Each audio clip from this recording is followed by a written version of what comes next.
दोस्तों, आज हम लोग निबंध देखेंगे विद्यार्थी के जीवन में अनुशासन के बारे में, जो 10 नंबर का रहता है। ये हर साल यूपी बोर्ड में पूछा जाता है। आइए देखते हैं। आप लोग इसे लिखकर तैयार कर लीजिए, आप लोग के काम आएगा। ये हर साल पूछा जाता है। 2026 में भी पूछा था, चांस है कि 2027 बोर्ड में भी पूछेगा। आइए देखते हैं। यहाँ पहले आप लोग डालिएगा निबंध हेडिंग में, फिर यहाँ पर डालिएगा एक छोड़कर लाइन विद्यार्थी के जीवन में अनुशासन।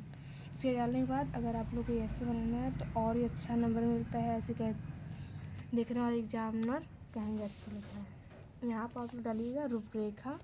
यहाँ पर पहले हेडिंग में डालिएगा प्रस्तावना, दूसरे में अनुशासन का महत्व क्या होता है ये डालिएगा, तीसरे में विद्यालय में अनुशासनहीनता, चौथे में अनुशासनहीनता के निवारण यानी उसके क्या उपाय हैं, पाँचवा में उपसर्ग। आइए देखते हैं। पहला रूपरेखा हेडिंग डाल दिए, इसमें इतना लिख लीजिएगा। और यहाँ पहला हेडिंग डालिएगा प्रस्तावना। अनुशासन का तात्पर्य शासन अथवा नियंत्रण करना होता है। यानी अनुशासन का मतलब होता है अपने को नियंत्रण करना होता है। अनुशासन के नियंत्रण से जीवन सुखी और शांत होता है। अगर आप लोग नियंत्रण रहेंगे तो आप सुखी और शांति रह सकते हैं। अनुशासन न रहना समाज के लिए अत्यंत विनाशकारी होता है। अगर आप अनुशासन में नहीं रहते हैं तो लोग आपको क्या क्या कहेंगे, इसलिए आप लोग अनुशासन में रहने का प्रयास कीजिए। विनाशकारी होता है। अनुशासन से व्यक्तियों में शक्ति और आत्मविश्वास की भावना उत्पन्न होती है। अगर आप लोग अनुशासन में रहेंगे तो आप लोग को एक भावना उत्पन्न आएगी अंदर से कि हमें ये कार्य करना है। अनुशासन का महत्व। यदि समाज सभी प्राणी नियंत्रित तथा अनुशासित हो जाए तो सर्वोत्तम सुखी और शांति का साम्राज्य व्याप्त हो जाए, धरती पर स्वर्ग उतर आए। अनुशासन सभी सुखों का जड़ है।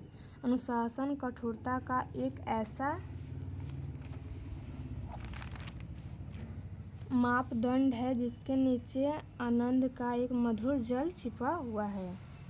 यहाँ पर आप लोग विद्यालय में अनुशासनहीनता डालेंगे। ये तीसरा लाइन आप लोग डालेंगे। यहाँ डालेंगे विद्यालयों अब अनुशासनहीनता के कारण छात्र अपने कर्तव्य को भूल गए हैं, जिससे अनेक वाद विवाद होते रहते हैं। विद्यालय में हमारा विश्वविद्यालय में निर्मित छात्रों में अत्यंत अभाव फैला हुआ है, जिसमें शिक्षा व्यवस्थित अधिक प्रभावित हुई है। यहाँ चौथा हेडिंग डालेंगे हम लोग अनुशासनहीनता के निवारण के उपाय। छात्रों में अनुशासनहीनता को दूर करने के लिए अध्यापक को पहले अनुशासित होना होगा। यानी पहले जो टीचर होते हैं उन्हें पहले डिसिप्लिन में रहना होगा। छात्रों को उनके वास्तविक उद्देश्य को समझाना होगा, यानी उनके करियर में बताना होगा। छात्र के जीवन के प्रति छात्र को सचेत करना होगा। आइए पाँचवा में हेडिंग डालिए सर। पाँचवा हेडिंग अनुशासनहीनता को दूर करने के लिए हम सबको अपने उद्देश्य को समझना होगा और नियम से कार्य करना होगा। छोटी छोटी बातों को सहना करके समाज से अनुशासनहीनता को दूर करना होगा, जिससे हमारा समाज सुरक्षित रह सकता है।